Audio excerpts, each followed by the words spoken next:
dalam kitabnya berjudul As-Sunanul Kubra. Dalam kitab apa? As-Sunanul Kubra. Diriwayatkan bahwa ketika Nabi Adam alaihi salam setelah dimasukkan ruh kepada tubuhnya, yang semula tubuhnya adalah tanah liat yang mengering. Semula adalah tanah, bahasa Arabnya turab, kemudian dicampur dengan air dari surga, diaduk menjadi tuin, menjadi apa? Tuin, tanah liat. Kemudian didiamkan, mengeras hingga kemudian menjadi seperti tanah yang dibakar, namanya solsol. Namanya apa? Solsol. Dibentuk Nabi Adam menjadi solsol dan kemudian dimasukkan ruh kepadanya. Jadi kalau penyebutan Nabi Adam dalam proses penciptaannya disebut dari tanah, betul. Dari tin, betul. Dari solsol, betul. Ada tahapan-tahapan itu tadi. Kemudian dimasukkanlah ruh kepadanya, maka kemudian bangkitlah Nabi Adam alaihi salam bertasbih, kemudian menghadapkan wajahnya ke arah atas. Peristiwa penciptaannya di mana? Di surga. Di surga. Surga itu langit-langitnya adalah arsy. Dalam hadis Rasulullah mengatakan wa saqfuha arsyur rahman. Langit-langit surga itu arsy. Arsy itu berada di atas langit ketujuh. Arsy itu adalah as-sarir. As-sarir kurang lebih bahasa kitanya adalah balai, memiliki 4 tiang atau semacam ranjang. Sarir, ranjang, atau singgasana. Arsy itu ya semacam singgasana, memiliki 4 tiang. Dan arsy ini adalah ciptaan Allah yang paling besar bentuknya. Tidak ada makhluk Allah yang lebih besar daripada arsy. Sehingga secara khusus penyebutan arsy dalam Al-Quran oleh Allah disifati dengan Al-Azim, wa huwa Rabbul Arsyil Azim. 7 lapis langit dan bumi dibanding arsy seperti setetes dibanding lautan, sangat-sangat besar. Nah, di bawah arsy itu surga. Jadi surga berada di atas langit ketujuh, di bawah arsy. Langit-langit surga adalah apa? Arsy. Nabiullah Adam alaihi salam ketika dimasukkan ruh kepadanya, lalu beliau menghadapkan wajahnya ke arah atas.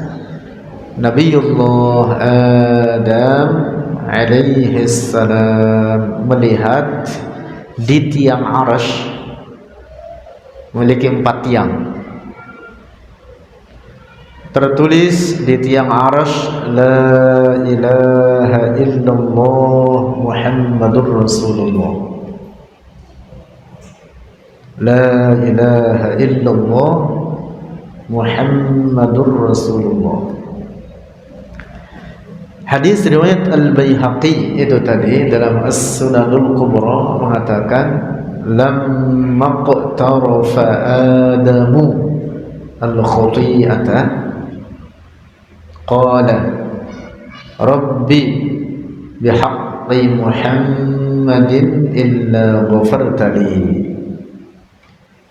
Ketika Nabiullah Adam melanggar kesalahan ketika di surga, ya peristiwanya seperti yang dikisahkan dalam Al-Quran. Hanya catatan penting, kesalahan di sini kesalahan kecil,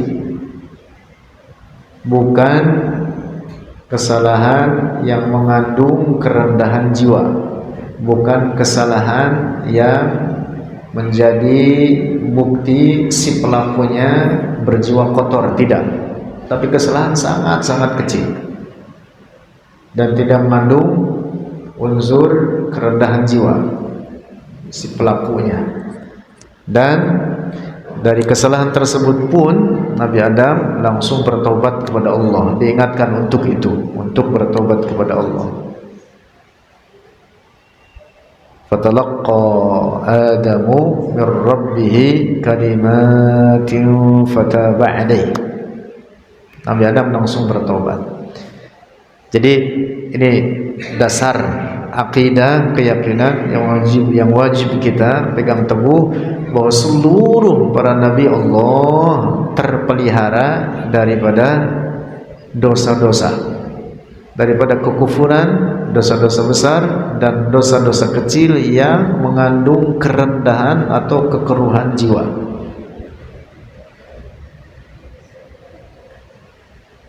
Pahami ini? Nah, adapun dosa kecil yang sangat kecil dan tidak mengandung kerendahan jiwa, kata para ulama, mungkin terjadi, tetapi langsung bertaubat, diingatkan untuk itu oleh Allah, sehingga saat itu juga mereka bertaubat dan disucikan oleh Allah. Kesimpulannya, mereka setiap saat disucikan oleh Allah. Nah, termasuk kasus ini, Nabi Adam ketika di surga melanggar kesalahan yang dimaksud adalah kesalahan kecil. Lamma qtarafa Adam, kembali lagi kepada hadis riwayat Al-Imam Al-Baihaqi dalam As-Sunanul Kubra. Beliau mengatakan lamma qtarafa Adam, riwayat hadis dari Rasulullah sallallahu alaihi wasallam, ketika Adam melanggar kesalahan, qala, berkata oleh Nabi Adam, Rabbi bihaqqi Muhammadin, ya Allah, dengan hak atau dengan keagungan Muhammad, ampunilah kesalahan saya. Rasulullah Nabi Muhammad sudah diciptakan belum? Belum. Tetapi namanya sudah dikenal di surga. Bahkan sebelum Nabi Adam diciptakan, para malaikat yang sudah tahunan atau bahkan ribuan tahun di dalam surga telah sangat mengenal nama Muhammad. Disebut-sebut nama Muhammad. Maka kemudian difirmankan oleh Allah kepada Nabi Adam, ya Adamu, kaifa arafta Muhammadan wa lam akhluqhu ba'du. Tentu Allah Maha mengetahui, tapi ini supaya menjadi pelajaran bagi kita. Difirmankan dari Allah kepada Nabi Adam, dikatakan, wahai Adam, kaifa arafta Muhammadan, bagaimana engkau mengenal Muhammad padahal belum diciptakan oleh Allah. Lalu jawaban Nabi Adam apa? Ya Rabbi, innaka lamma khalaqtani biyadika, ay bi'inayatin minka. Ya Allah, ketika engkau menciptakan aku, kata Nabi Adam, biyadika, ini kata-kata dalam hadisnya dengan redaksi biyadika, difahami makna biyadika apa? Bi'inayatin minka. Apa artinya? dengan penciptaan yang istimewa, yang terkhusus. Berbeda dengan penciptaan oleh Allah terhadap makhluk-makhluk lainnya. Teristimewa Nabi Adam. Karena itu diungkapkan dengan biyadika. Artinya dengan keistimewaan yang khusus. Di mana Nabi Adam dimasukkan ruh kepadanya, kata Nabi Adam, lamma khalaqtani biyadika wa nafakhta fiyya min ruhika. Redaksinya hadis begitu. Dan memasukkan oleh engkau min ruhika, di mana harfiahnya min ruhika, dari ruhmu, yang dimaksud ruh yang dimuliakan oleh Allah. Allah, ingat-ingat ini, Allah bukan ruh. Ada sebagian mubalik mengatakan Allah ruh, dan kemudian ruh Allah diparuh, dibagikan kepada Nabi Adam. Nauzubillah, keyakinan rusak. Nauzubillah. Allah yang menciptakan ruh. Allah tidak sama dengan ciptaannya. Allah bukan ruh. Adapun makna perkataan Nabi Adam, wa nafakhta fiyya min ruhika, engkau masukkan kepadaku min ruhika, yang dimaksud ruh yang engkau muliakan ya Allah. Ini namanya apa? Idhafatut tasyrif. Ini namanya apa? Idhafah at-tasyrif. Penyandaran kata benda kepada Allah untuk menunjukkan bahwa benda tersebut memiliki keistimewaan, kekhususan, kemuliaan, teristimewa. Seperti Ka'bah disebut apa? Baitullah. Disebut apa? Baitullah. Bukan arti Allah dalam Ka'bah. Allah ada tanpa tempat dan tanpa arah. Allah bukan benda. Tapi makna Baitullah apa artinya? Baitun musyarrafun indallah, rumah yang dimuliakan oleh Allah. Nah, ini namanya apa? Idhafatu at-tasyrif. Demikian pula dengan perkataan Nabi Adam itu tadi, wa nafakhta fiyya min ruhika.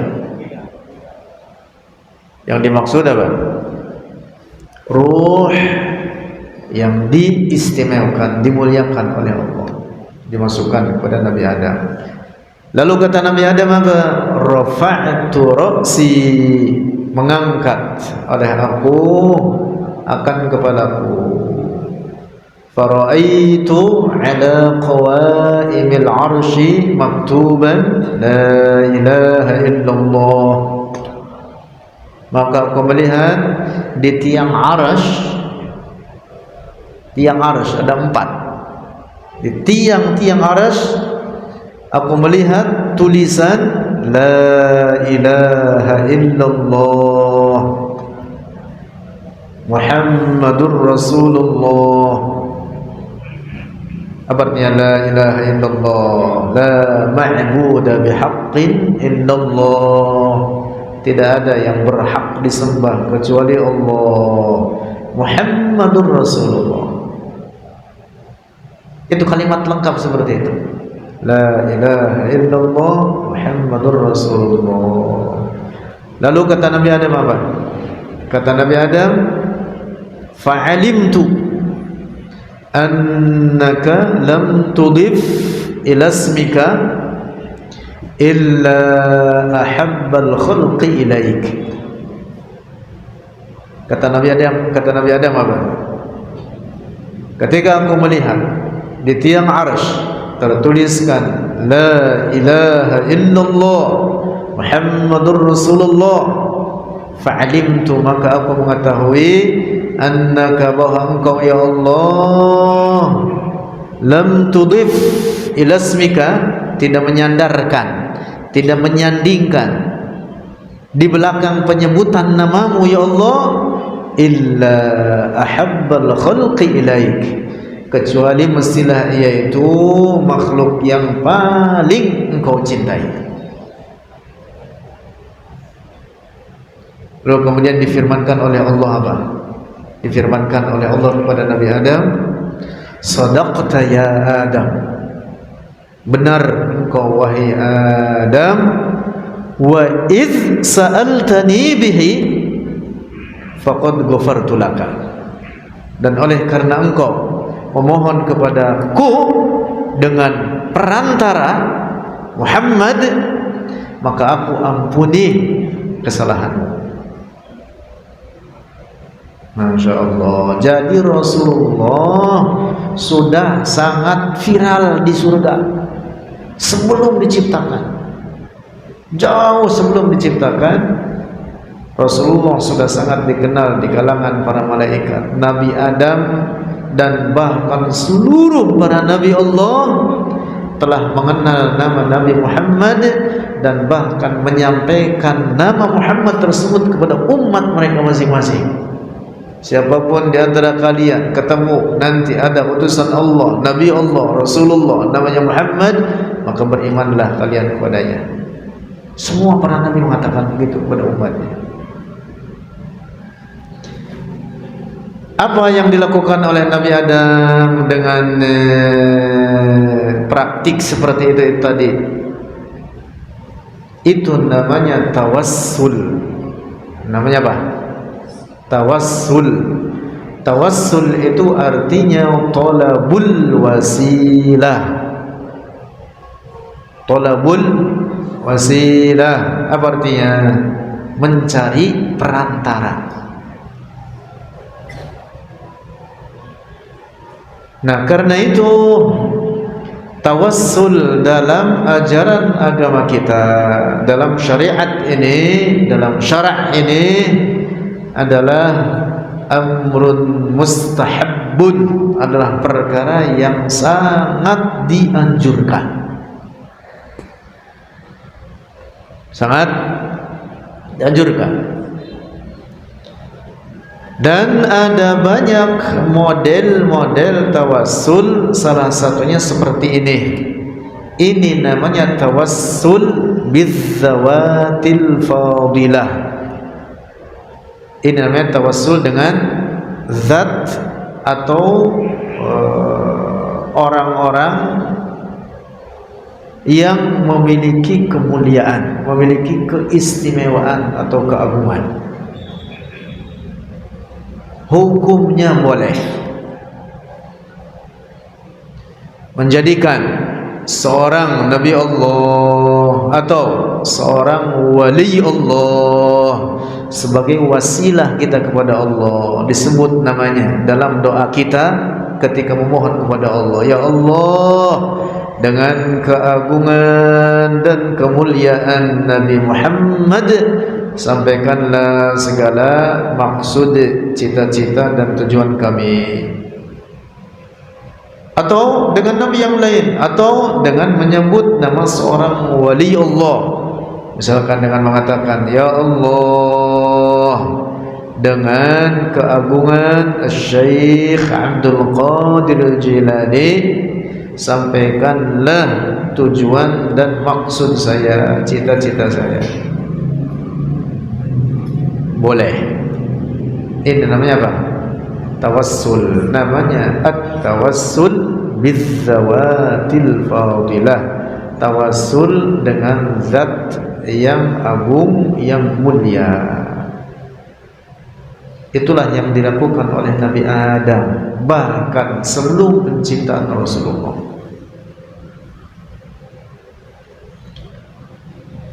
Dapat dipahami ini? Nabi Adam dalam peristiwa ini mengajarkan kepada kita sebagai apa? Anak cucunya. Jadi semua manusia keturunan Nabi. Pada ribut nasab deh. Bang Solihin keturunan Nabi, Nabi Adam. Yang pesek, yang mancung, yang putih, yang hitam, yang tinggi, yang kuntet, semuanya keturunan Nabi. Siapa? Nabi Adam. Nabi Adam alaihi salam. Karena itu Nabi Adam disebut dengan Abul Bashar. Abul Bashar. Apa Abul Bashar? Bapaknya manusia atau moyang manusia. Nabiullah Adam alaihi salam. Nah, dalam hadis ini moyang kita, moyang bangsa manusia mengajarkan kita bertawassul dengan orang saleh, dengan orang yang memiliki kedudukan yang sangat tinggi kepada Allah, dalam doa kepada Allah. Dalam hal ini adalah Rasulullah sallallahu alaihi wasallam, atau bertawassul dengan nabi-nabi lain, atau bertawassul dengan para wali Allah. Nah, tawassul Nabi Adam ini sebelum penciptaan Rasulullah, sebelum Rasulullah diciptakan oleh Allah. Lalu bagaimana setelah diciptakan? Terlebih lagi setelah diciptakan. Demikian pula setelah wafatnya Rasulullah, juga hukumnya boleh. Jadi dalam tiga keadaan ini, tawassul dengan Rasulullah sebelum penciptaannya, tawassul dengan Rasulullah di masa hidupnya, demikian pula tawassul dengan Rasulullah setelah wafatnya, hukumnya boleh, bahkan dianjurkan dalam agama ini. Kalau sebelum diciptakan saja boleh, apalagi setelah diciptakan. Demikian pula setelah wafatnya. Belum lagi nanti ada dalil terkait yang dua terakhir ini. Diambil dari hadis ini saja sudah memberikan makna terkait kebolehan tawassul dengan Rasulullah setelah diciptakan, di masa hidupnya, dan setelah wafatnya. Buktinya Nabi Adam sebelum penciptaan boleh. Artinya apa? Otomatis dipahami darinya, maka di masa hidup Rasulullah pun tawassul dengannya boleh, dan ada hadis dalil yang menunjukkan sebagai dalil untuk itu. Demikian pula setelah wafat Rasulullah. Nah, dalil yang untuk dua ini, dua yang terakhir, di masa hidup Rasulullah dan setelah wafatnya ada banyak. Di antaranya hadis riwayat Al-Imam At-Tabarani. Catat, Imam siapa? Al-Hafiz At-Tabarani.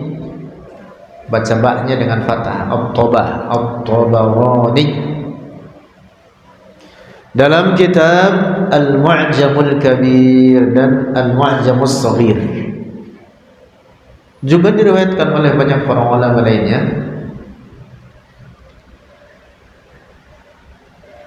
Sebuah hadis diriwayatkan bahwa di masa hidup Rasulullah sallallahu alaihi wasallam, satu waktu ketika Rasulullah dengan beberapa sahabatnya di sebuah majlis, tiba-tiba datanglah salah seorang sahabat Rasulullah yang buta. Dia mengadukan kebutaannya kepada Rasulullah. Semula sahabat ini bisa melihat, tapi kemudian menjadi buta, dan itu sangat memberatkan baginya. Orang kalau semula bisa melihat kemudian jadi buta, udah sangat berat ya. Beda dengan kalau umpama buta dari semenjak kecil dan tidak pernah bisa melihat, dan buta terus, ini orang sudah terbiasa untuk itu. Atau bahkan kadang Allah memberi keistimewaan yang lain sebagai pengganti dari kebutaannya tersebut. Tapi kalau orang semula bisa melihat kemudian buta, itu sangat berat. Nah, ini sahabat semula bisa melihat, kemudian buta, dan mengadukan kebutaannya tersebut kepada Rasulullah. Di hadapan Rasulullah berkata, "Ya Rasulullah, innahu syaqqa alayya zahabu basari." Wahai Rasulullah, sesungguhnya memberatkan atasku oleh hilangnya pandangan mataku ini. Lalu kata Rasulullah kepadanya, "In syi'ta sabarta wa in syi'ta da'utu laka." In syi'ta, jika engkau berkehendak, engkau sabar dengan keadaanmu ini, engkau mendapatkan pahala dengan kesabaranmu. Wa in syi'ta da'utu laka. Nah, ini redaksi hadis ini, redaksinya seperti itu, tetapi maknanya yang dimaksud apa? Kalau engkau berkehendak, aku ajarkan doa bagimu.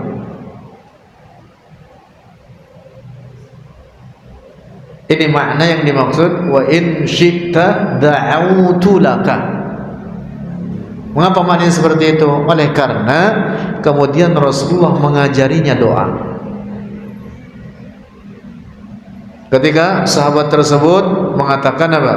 Sulit bagiku atas kebutaanku ini untuk melakukan aktivitas, untuk datang ke majlismu, ikut mendengarkan, berkumpul dengan sahabat-sahabatmu yang lain. Rasulullah kemudian mengajarinya doa. Doanya kata Rasulullah apa? Itil midha'ata fatawadda. Datangilah oleh engkau tempat wudu, lalu wudulah engkau, summa shalli rak'atain, kemudian salatlah engkau 2 rakaat, summa da'u, kemudian berdoalah oleh engkau bihadhil kalimat, dengan doa ini, dengan kalimat-kalimat ini.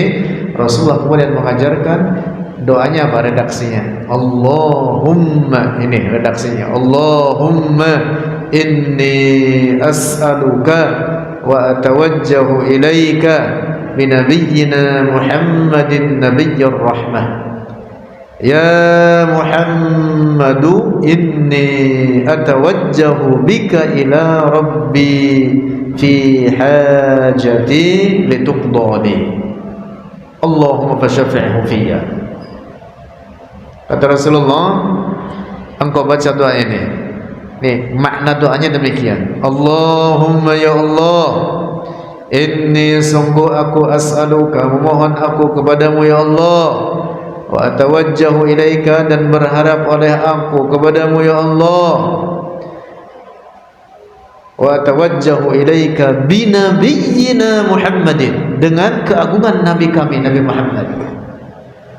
Bahkan kemudian diseru, dipanggil nama Rasulullah, ya Muhammad inni atawajjahu bika ila rabbi, sungguh aku menghadap atau berharap kepada Allah dengan keagungan dirimu terkait hajatku ini supaya ditunaikan. Kata Rasulullah, lalu engkau sebutkan doanya apa? Sebutkan hajatmu apa? Kemudian kau mengucapkan Allahumma fasyafi'hu fiyya.